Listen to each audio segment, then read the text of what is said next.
Olá, seja mais uma vez muito bem-vindo ao canal do Ayrton Broto. Pessoal, temos 5 dias aqui que eu fiz o último vídeo mais denso e esses 5 dias foram muito agitados, principalmente na Ucrânia. Sim, a Síria também já tem concretizado aí algumas das análises que eu fiz que eram possíveis de se desenrolarem lá naquele país, naquela região, mas eu vou deixar para comentar isso aí em outro vídeo, outra oportunidade. Hoje vamos falar da Ucrânia porque é mais urgente e aonde as coisas estão mais rápidas realmente. Mas antes de irmos para o nosso tema, caso você não seja inscrito no canal, se inscreva, deixe seu like, compartilhe nosso vídeo em suas redes sociais e ao final deixe sua opinião, aquilo que você acha sobre o conteúdo deste vídeo, sobre o nosso assunto aqui. Bem, pessoal, após o malfadado encontro entre Zelensky e Trump na Casa Branca, Moscou não perdeu tempo e houve uma reunião de emergência com Putin e altos funcionários de defesa russa. Nessa reunião foi dada instrução ao ministro da Defesa russo, Andrei Belousov, ou seja, foi dada uma ordem a ele para que todas as travas que seguravam o exército russo fossem retiradas. Sim, aqui já se falou algumas vezes que os russos estavam sendo muito comedidos com os ucranianos, e isso por diversos motivos que eu não vou listar aqui nesse momento. Procure aí em outros vídeos que você vai encontrar. Pois é, passaram a fazer parte da estratégia russa a destruição total dos sistemas de distribuição e geração de energia ucranianos, a liquidação de seus líderes, não do Zelensky, que a princípio ele está seguro nesse ponto, mas são alvos sérios outros líderes e colaboradores do regime de Zelensky, uma maior destruição da moral de militares e civis ucranianos. A Rússia também faz isso. Forte ofensiva em várias direções, o que inclui a direção de Odessa, como eu já tinha falado, e a tomada da cidade estratégica de Kharkiv, importante centro ali que a Ucrânia usa para sua defesa, e da cidade de Nikolaev, como eu falei, outras cidades, outras regiões também seriam alvos. O uso da guerra híbrida também é uma possibilidade, levando a uma guerra civil entre facções ucranianas. A Rússia também faz guerra híbrida. Isso é possível pelo que eu já falei, e é fato de que Zelensky perde apoio. Sim, o apoio recebido de líderes europeus era efêmero, como já está se mostrando, e se esvai à medida que não há coesão no bloco europeu e muito menos real capacidade técnica, militar e financeira para manter o conflito contra os russos por muito tempo. Tanto é que Zelensky já ensaiou um pedido de desculpas a Trump, mas no momento não houve uma resposta efetiva. Eu disse que Trump tem pressa, mas essa pressa não pode ser tanta a ponto de ser confundida com desespero. Isso é tática. Ao mesmo tempo, Trump aprofunda sua retirada bélica da Ucrânia, seu apoio aos conflitos na Ucrânia, e até o auxílio de inteligência retirado. Sem as informações de satélites e o uso de sistemas de orientação americanos, por exemplo, a capacidade de muitos armamentos europeus se perde. O arsenal nuclear inglês, por exemplo, depende disso, além de mísseis de precisão dos 3 grandes estados europeus da NATO, Alemanha, França e Inglaterra, além de outras situações que colocam ali o exército ucraniano e os europeus em xeque. Os russos começaram a cumprir os seus novos objetivos traçados nessa reunião que teve na sequência da Casa Branca. Não, os ataques que tivemos aí ao navio lá no Porto de Odessa ou ao campo de treinamento no oeste da Ucrânia não tem a ver com esses novos objetivos tratados. Isso aí a Rússia faz desde o início do conflito, desde o primeiro ano do conflito. O cumprimento mesmo começou ontem, quando muitos bombardeiros e caças-bombardeiros levantaram voo, a frota do Mar Negro, não os barcos patrulha que os ucranianos atacavam, mas frota mesmo com seus navios submarinos se posicionou, além de baterias de mísseis hipersônicos.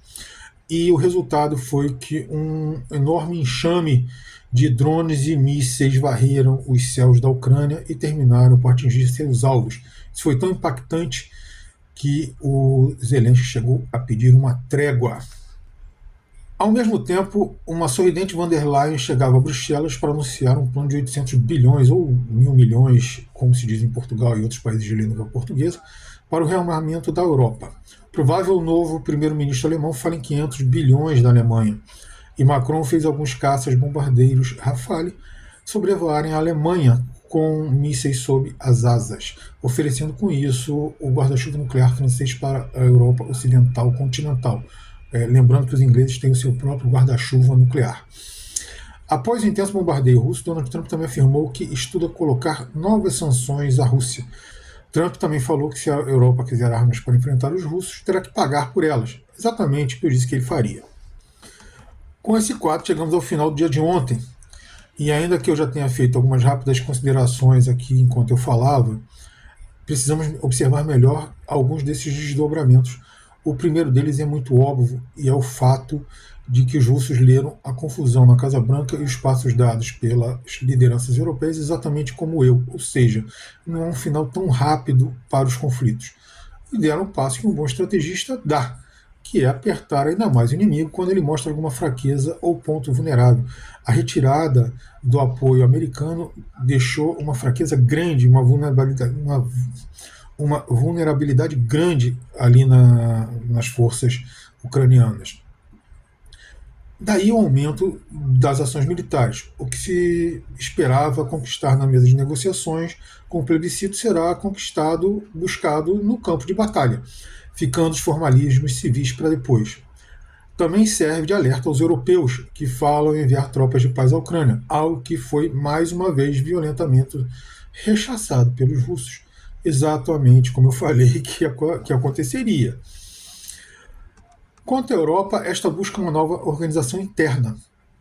Devido à pujança econômica, a Alemanha ela foi o carro-chefe e a grande líder do bloco europeu por décadas, mas sempre levemente contestado pela França e Reino Unido. Reino Unido está fora da União Europeia e a França se aproveita de um momento de fraqueza, extrema debilidade alemã e do fato de que nada indica que seu novo governo mudará os rumos disso e da necessidade bélica que os Estados europeus têm demonstrado, e com isso ela tenta inverter as posições, passando ela a ser a grande líder e deixando a Alemanha como o Estado contestador. O problema é que a própria França não passa um momento econômico tão bom assim. Seu poder militar é apenas mediano e se encontra debilitado pelo apoio de 3 anos à aventura ucraniana. E o próprio Macron é um líder muito contestado dentro de casa. Tem pesquisa aí que aponta que o Macron tem apenas 7% de aprovação, de popularidade. Como é que você quer levar um país a novos voos com uma popularidade dessa? É muito difícil. Já na Itália, uma Meloni indecisa não sabe se ruma para a nova ordem mundial ou se tenta se reposicionar dentro do bloco europeu de uma forma mais efetiva e vantajosa. O resultado é que seu discurso nem fica em cima do muro e muito menos agrada os lados. É um emaranhado de contradições e soluções sem sentido propostas, enquanto o país fica meio que à deriva nos acontecimentos. Já os 800 bilhões ou 1.000 milhões propostos por von der Leyen, e que podem ser mais do que isso, são um outro problema, porque eles não existem. Também eles não vão ser todos empregados agora. Então, esse dinheiro é para ser aplicado em um período de pelo menos 4 anos. Mas vamos destrinchar isso para ficar um pouco mais claro. 90 bilhões ou 1.000 milhões viriam do fundo de combate ao Covid não utilizado. Esse dinheiro seria realocado para o rearmamento. Os Estados-membros seriam autorizados a gastar 1,5% do PIB nessa rubrica, mas sem contar para as regras fiscais do bloco. Com isso, eles não quebrariam as regras. O problema é que não apenas você pode gastar, você tem que ter o dinheiro. Parte desse dinheiro seria conseguido pelos países do bloco por empréstimos, totalizando 150 mil milhões ou bilhões, né? O restante seria captado ao longo dos próximos 4 anos. O que ela não fala é que, muito provavelmente, muitos países do bloco teriam que cortar seus gastos sociais para conseguir esse 1,5%. e que esse empréstimo prometido seria conseguido à base de juros. Óbvio, seria como uma coisa vinda dos bancos ou da impressão de dinheiro. Outro fato importante a ser considerado é que a capacidade industrial do continente ainda é grande, mas ela está muito debilitada, fragilizada pelo enforcamento energético que eles se meteram por livre e espontânea vontade.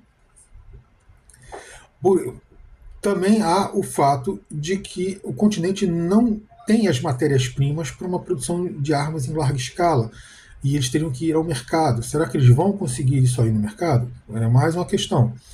Por último, sempre há risco de essas medidas minarem as condições de vida da população europeia e de que tenhamos nova rodada de quedas de governos no continente.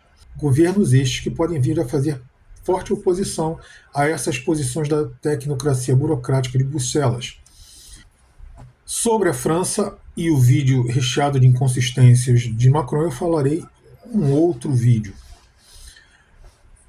Já Trump mostra apenas que ele segue sendo um boquiroto e que não entendeu a situação atual do conflito. Sim, querer a paz é ótimo, mas ele não tem como impor boicotes mais duros à Rússia. O que podia se fazer de mais duro já foi feito. O que pode apenas agora é impor algumas mordidas pequenas, como a Europa fez no dia 16 de fevereiro, por exemplo, que colocou sanções sobre navios específicos, sobre mais algum ou outro oligarca russo. Então, assim, é efetivo, mas muito pouco.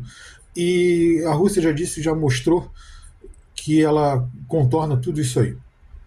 Ao mesmo tempo, também o Trump afirmou que os europeus, que se eles quiserem defesa, entenda-se por aí novas armas, terão que pagar por elas. Isso se aplica ao apoio que o dinheiro de von der Leyen dará à Ucrânia e ao próprio rearmamento europeu. Por quê?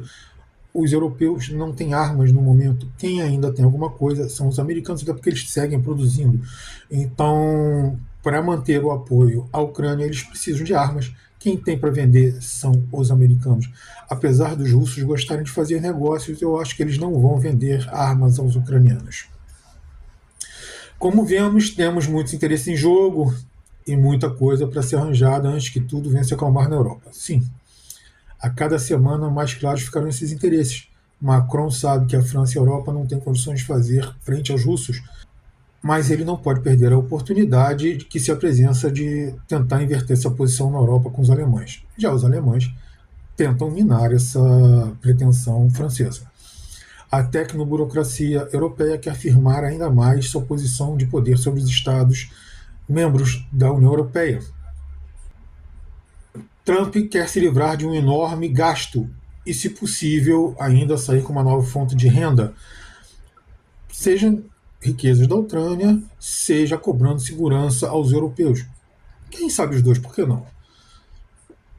Os russos querem unir todo o seu povo étnico sob o mesmo país novamente.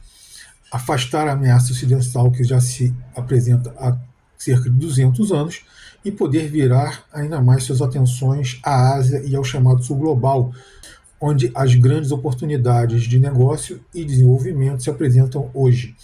Já a Ucrânia ainda se apresenta oficialmente como um Estado, mas na prática ela não passa de uma marionete nas mãos dos grandes interesses geopolíticos. Ela já não tem mais forças, nem para ser ouvida no terreno geopolítico. A catástrofe bélica minou todo o poder e importância que o país poderia ter. Ter ouvido o canto da sereia ocidental levou os ucranianos às rochas e a um naufrágio catastrófico. As próximas semanas seguirão mostrando os interesses maiores e os arranjos que vão se fazendo. Infelizmente, a geopolítica é dura e é assim que ela está se apresentando no momento. Só valeu pela presença de todos vocês aqui. Até o nosso próximo vídeo.